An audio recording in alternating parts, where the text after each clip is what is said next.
player. Not one ball came off anywhere other than the middle of the bat, and it looked like this was going to be a defining innings in the career of.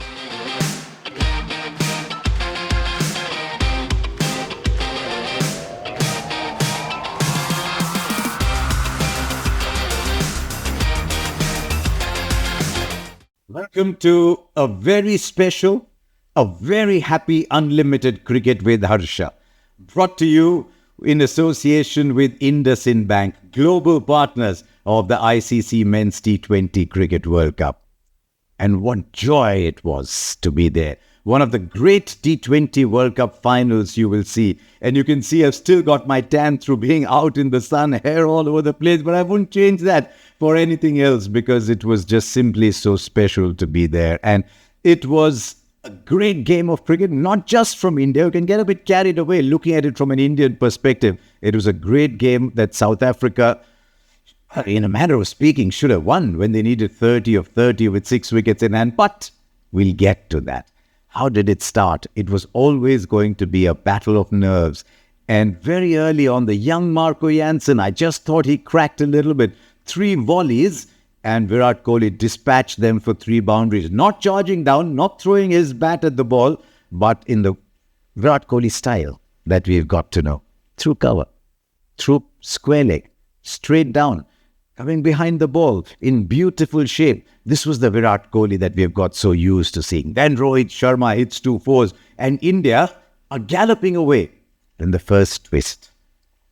India go to 23 for 2. Rohit Sharma caught. Rishabh Pant doesn't last too long. Surya Kumar Yadav, a bit of an iffy innings, and India 34 for 3 inside the power play. And you start to think, no, not again. Not for the first time. We thought that way again as the match went along. But what we saw there was the immediate transformation of a player of such limitless ability.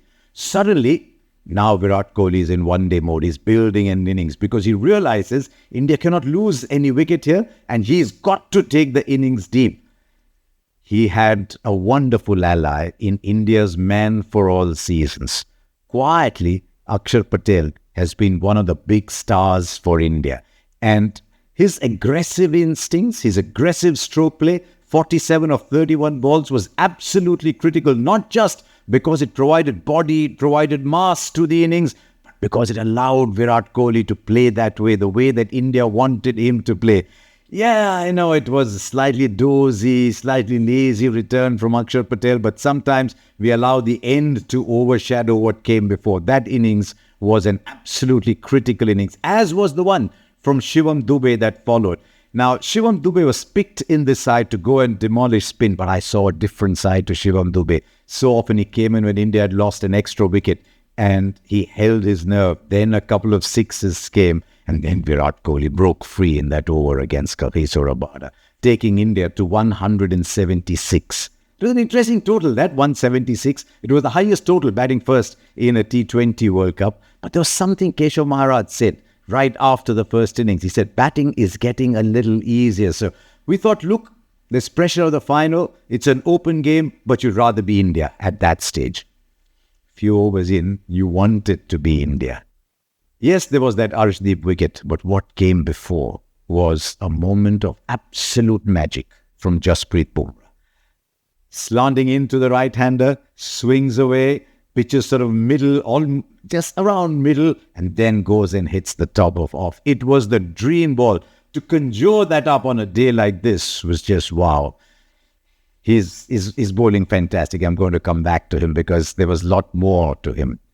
You'd have thought 20 for 2, there it is, India's game. And then for the next 10 overs, South Africa played fantastic T20 cricket.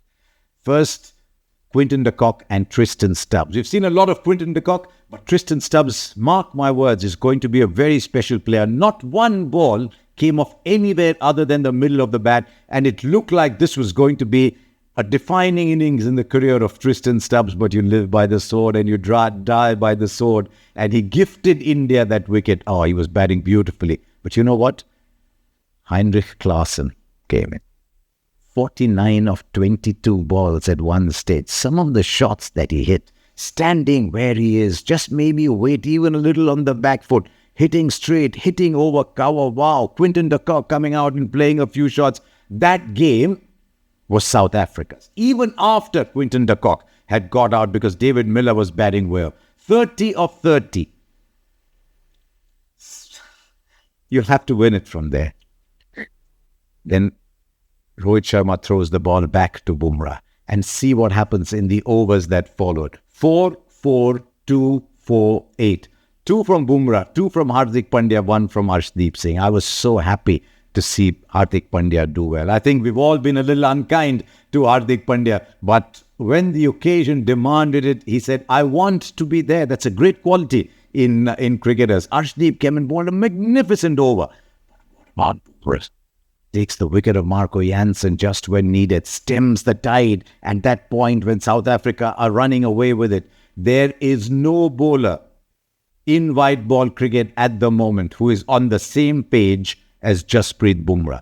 And to have seen him grow to the limitless cricketer that we now see has been an absolute joy and privilege. And so India pulled a game out with some of the best death overs bowling that I have seen. South Africa crumbled. You feel for South Africa. They had the game there. They just needed somebody to say, I am here. I will bat till the end. And then what about that catch from Surya Kumar Yadav? Oh, under pressure to take that catch. It was just that much. Some people might say, yes, the boundary rope had got pushed back. It had. But as far as Sky was concerned, he was still inside the boundary rope. It's on such little things that matches change. What a game. India deserving champions. When you go through a tournament, unbeaten, you show what a limitless side you are. And India showed that right through this tournament. What joy, what fun to be here. Now, while all this was going on, what were you doing? This is that stage where I love to read out your predictions, and let's see the best ones that came our way. The first one is from Ankita Arya, who said India's total will be 177. Can you imagine? Almost there, a hair's breadth. Very well done, Ankita. That's just the kind of stuff we love on this YouTube channel. Now let's go on. We've got Immaneni Sitaramanjaneyalu. Okay, Sitaramanjaneyalu garu Bhavanara. What does he say? India will bat first and win. India batted first right through the semi-finals, the Super 8s, and India won. So that's a very good one from Sitaramanjaneyalu. Let's go on to our next one. And okay, what have we got here? This is from Debi Prasad Jaina. And he says, Rohit will be the first wicket in the final. Yeah, you got that right. Kohli will score 50 in the final. Well done. India will win the World Cup. This is just a prediction. I love to see Rohit stun, he says. So Devi Prasad, you got most of it right. You didn't get to see the Rohit stun. But we've seen so many in the past, so that's okay. And finally, who have we got? Shantanukar. Bumrah to take 2 wickets. Shantanu, you got the easiest of them all, but then no one else did actually put that out. You said it, so very well done. And as we go ahead, I'd love a lot of you to keep sending your comments in too. I hope you enjoyed watching this video. I hope you enjoy being on all our YouTube channels as you continue to watch Unlimited Cricket with Harsha, brought to you in conjunction with global partners of the ICC, IndusInd Bank.